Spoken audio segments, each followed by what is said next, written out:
Yo, what's up guys, welcome back to another video. And first of all, I would just like to apologize that I haven't been doing anything recently. Was because I had hardware problems, so I couldn't record, or I couldn't really record anything. Um, but now I got everything to work again, so I can. So I'm back with another video, which is, which makes me very happy.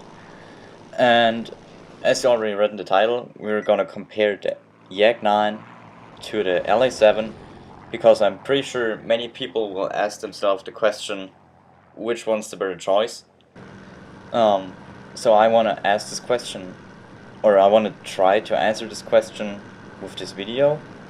I think it's honestly quite hard to decide which one is better, because it comes down to personal preferences for the most part, and so you really have to decide for yourself, and it might be a little, a little tricky to tell which one's better just by looking, just from looking at the video.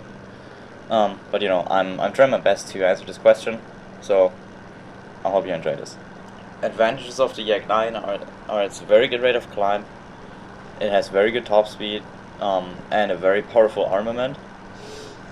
Although its downsides are it has a pretty bad dive rate, so if you're going into a dive, you'll die pretty quickly, or not die, but you'll not hit very high speeds, and you will have a lot of lockup. As you can see, the plane is pretty shaky, so hitting targets is often quite tricky.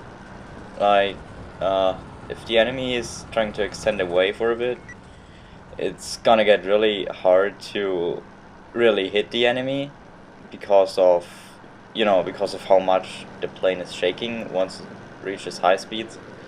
But it has a very good energy retention, so if you go vertical, you will keep your speed pretty well. The pitch of this plane is decent, like, and a 190 A3 will outturn you, and your turn rate is very comparable to a 109G's turn rate. Maybe the 109G can pitch a little better, but therefore you can, you have the better sustained turn rate a little bit. I feel like if you keep this plane at its perfect speed, which is around 300 to 400 kilometers, this plane's a beast. Like, it will turn well, it always climbs well, it always accelerates well, and also shoots well at this speed. So if you manage to keep it at this speed, that's perfect. But it's quite hard to keep it around this speed, because many Germans, like the Germans, know that that this plane locks up very easily and starts shaking. So what they do is they often dive away, so you'll have the energy advantage. So once they go into a climb again, you'll eventually catch them.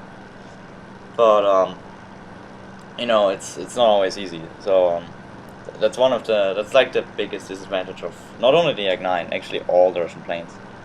So right here we're chasing a Lavochkin, and realize that it's a Lavochkin, so I'm breaking off. Yeah. So with this plane, as you can see, right now I'm looking at the fuel meter, and the fuel meter of the Yak9 is located in the wing, which makes it kind of hard to see. Right now the meter is pointing at 300 liters. At first I wasn't sure if the fuel meter actually works, but it does work. Because I looked at it later again, and it told me I have 40 liters left, so I knew I had to RTV. So the fuel meter actually works. You just have to know where it's at, and you have to look very closely to actually see it. The cockpit of this plane is very similar to the Yak1's one. It has some blue indicators, which I'm not completely sure what they are there for. Maybe for the cooling liquid, I'm not exactly sure.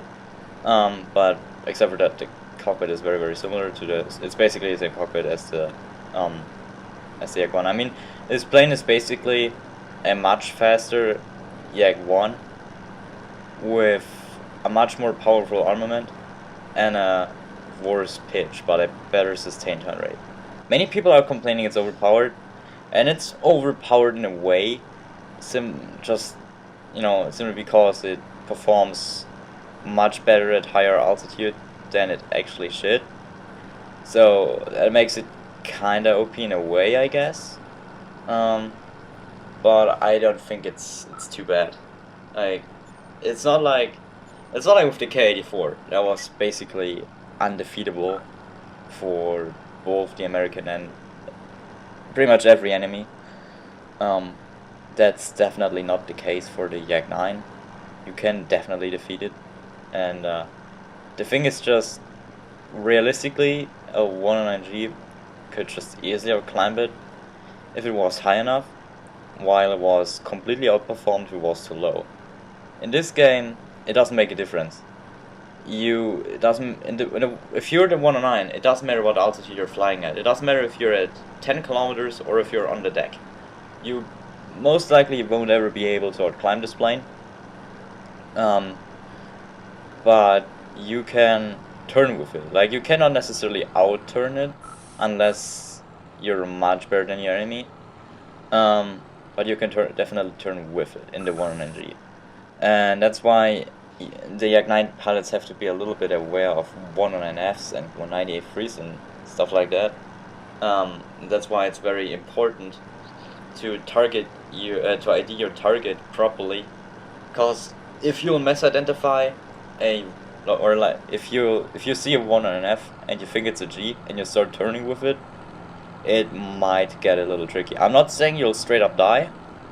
You definitely have good chances turning with him and keeping up with him, but chances are he'll actually be able to turn you and get on your 6, and then it's really tricky because then you're really close. And as I said, the Yak can never dive away like a German plane can. And if you're so low in energy, you cannot outclimb him anymore either. Trying to run is very difficult, because if the enemy is already so close, you probably won't be able to just accelerate away from him, even though the Yak has a pretty good acceleration. It's not like a K-4's F-22 acceleration that just, accelerates away from everything within seconds. So that probably won't work. So you have to be careful with engagements like that. Although, like I said, the Yak9 has a good sustained turn rate, so you can take usage of that. And, if you can keep up the turn for long enough, the enemy will eventually just stall out and you'll be able to get him. But, I wouldn't rely on that, because it's too dangerous to play this tactic. So you definitely have to be careful with any kind of turn or engagement fights, like turn maneuvering fights, whatever. So now on to the LA7. The LA7 is basically not much different from the Yak9 in terms of flying characteristics. It rolls a little better, turns a little worse, but overall not a significant difference. The main differences to the Yak9 from the LA7 are a more organized cockpit, a overall nicer look in my opinion, and a much better armament in my opinion. Because you have to know, the Yak9, as the version we have in game, was actually designed as a close air support plane, which is why it had a 45mm cannon. Because 45mm cannon, it's a freaking huge gun, and it's quite hard to hit anything, considering the low muzzle velocity, the low rate of fire, and the low ammo. With the LA7 it's different. It gives you two 20mm Shavak cannons, which are nose mounted, each of them guns giving you 200 rounds. So with that ammo you'll be able to kill a lot more planes than the Yak9 will, and it's also a lot easier to hit with the much faster firing 20mm than with the huge 45mm. Plus, the 20mm with their much better travel velocity also allow for shooting over greater distances much easier. So that's why the LA7 is overall my preferred pick. Also considering that it ironically does a better job at CAS than the Yak9, because it can carry 500 kilograms of bombs, which the Yak cannot do. So it's definitely an advantage of the LA7. But anyway, enough said. Let's show a little bit battle footage of these two planes to see how they perform.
So that's it about my LA7 versus Yak9 comparison video. I hope I was able to help you out and you could make a decision about which plane is better for you. I hope you enjoyed the video as well, even if you don't consider buying one of these planes. So if you did, please give it a like. If you didn't, let me know what you didn't like about it. And if you'd like to see more videos like that, or maybe also different kinds of war videos, definitely subscribe to my channel so you won't miss anything out. Join my Discord server if you would like to interact any further with me, it's linked in the description below. And I hope you enjoyed it, and I'll see you guys in the next video.